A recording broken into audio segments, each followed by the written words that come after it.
out there, and I don't know exactly what his capacity was, but a guy named Jungle Boy, and I've heard stories about him, and wanted to find out just exactly what might have happened to him. I haven't heard anything more about Jungle Boy except out there at Robinwood. Well, wait a minute. I don't know if I saw that name in my scanning. Jungle Boy Lane. Is Jungle Boy in there? Jungle Boy Lane? Jungle Boy Lane. What's his story? What's the story there? We called him Jungle Boy because back in the days when you used to go to the movies on Saturday afternoon, we had television, but there was no television in Belmont.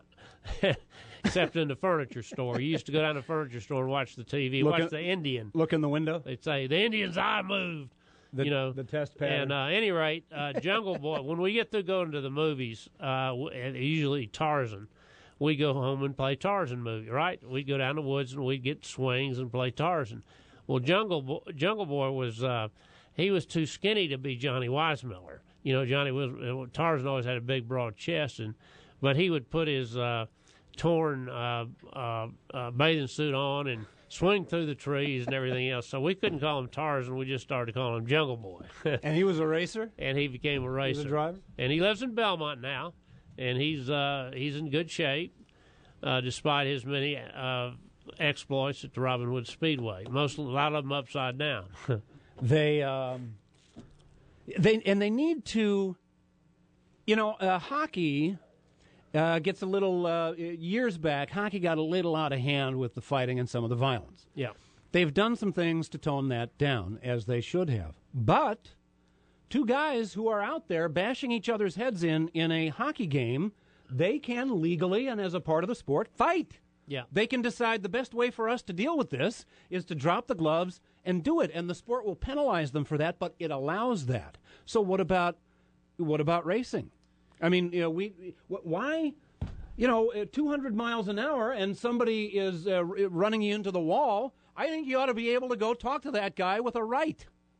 We certainly should be able to talk to him. I don't know if we should go back to the days of the Robinwood Speedway when I had a judge's stand, and it was, it was about 14 feet high, and that's where we made all the decisions about who did what. We had a ladder up there, and if things got too violent, we just pulled the ladder up. So you'd just be stuck up there. But you know what I mean? And after a race, it's like, you got to be careful of what they say, be careful of what they do. And it's like, it's unnatural. If you're out there at 200 miles an hour doing that stuff to each other, and some guy's a jerk to you, and now you're down in the pits or you're going back to the garages, well, I mean, somebody's going to throw something at somebody. And we got some guys out there that could do that. Wait till Marcus Ambrose starts winning some races. The driver from down under. He's from Tasmania, and he is a real character, and he is a really tough guy too. Let me tell you. Really, he's not going to take any junk from anybody. Juan Montoya isn't either. These guys just haven't gotten in a position yet to stir something up. I always thought, gee, if we had Juan Montoya, Jimmy Johnson, Jeff Gordon, Marcos Ambrose, and Dale Earnhardt Jr. start really wanging each other around in the last few parts of the races, the aftermath of that would be pretty interesting.